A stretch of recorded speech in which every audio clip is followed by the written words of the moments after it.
Ce siècle avait 2 ans. Victor Hugo. Ce siècle avait 2 ans. Rome remplaçait Sparte. Déjà Napoléon perçait sous Bonaparte.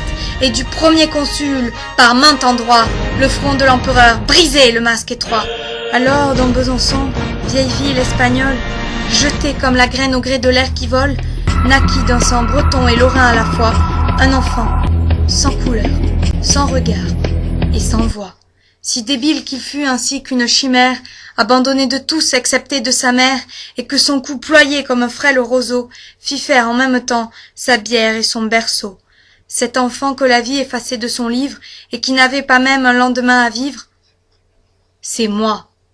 Je vous dirai peut-être quelque jour que de l'épure, que de soins, que de vœux, que d'amour, prodigués pour ma vie en naissant condamné, m'ont fait 2 fois l'enfant de ma mère obstinée.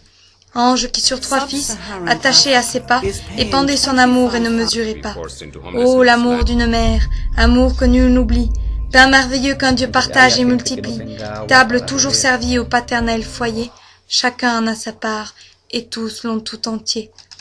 Je pourrais dire un jour, lorsque la nuit douteuse fera parler les soirs ma vieillesse coûteuse, comment ce haut destin de gloire et de terreur, qui remuait le monde au pas de l'empereur, dans son souffle orageux m'emportant sans défense, à tous les vents de l'air fit flotter mon enfance.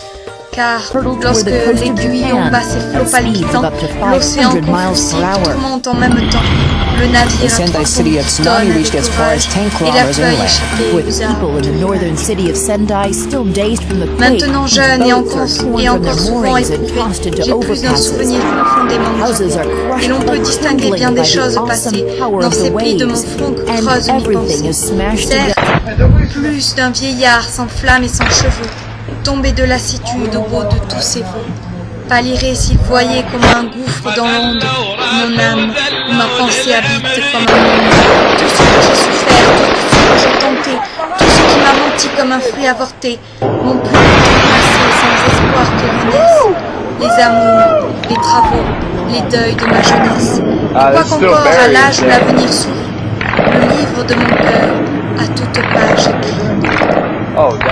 Si parfois de mon sein s'envolent mes pensées, mes chansons par le monde en lambeaux dispersés, s'il me plaît de cacher l'amour et la douleur dans le coin d'un roman ironique et railleur, si j'ébranle la scène avec ma fantaisie, si j'entrechoque aux yeux d'une foule choisie, d'autres hommes comme eux vivaient tout à la fois, de mon souffle et parlant au peuple avec ma voix, si ma tête, fournaise où mon esprit s'allume, jette les vers d'airain qui brouillonnent et qui fument, dans le rythme profond, moule mystérieux, d'où sort la strophe ouvrant ses ailes dans les cieux.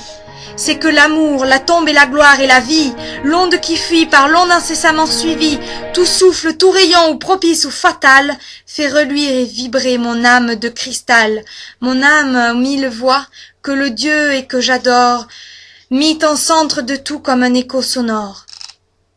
D'ailleurs, j'ai purement passé les jours mauvais, et je sais d'où je viens si j'ignore où je vais. L'orage départit avec son vent de flamme, sans un altérer l'onde et remuer mon âme. Rien d'immonde en mon cœur, pas de limon impur, qui n'attendit qu'un vent pour en troubler l'azur. Après avoir chanté, j'écoute et je contemple, à l'empereur tombé, dressant dans l'ombre un temple, aimant la liberté pour ses fruits, pour ses fleurs, le trône pour son droit, le roi pour ses malheurs, fidèle enfin au sang qu'on versait dans mes veines, mon père, vieux soldat, ma mère vendéenne.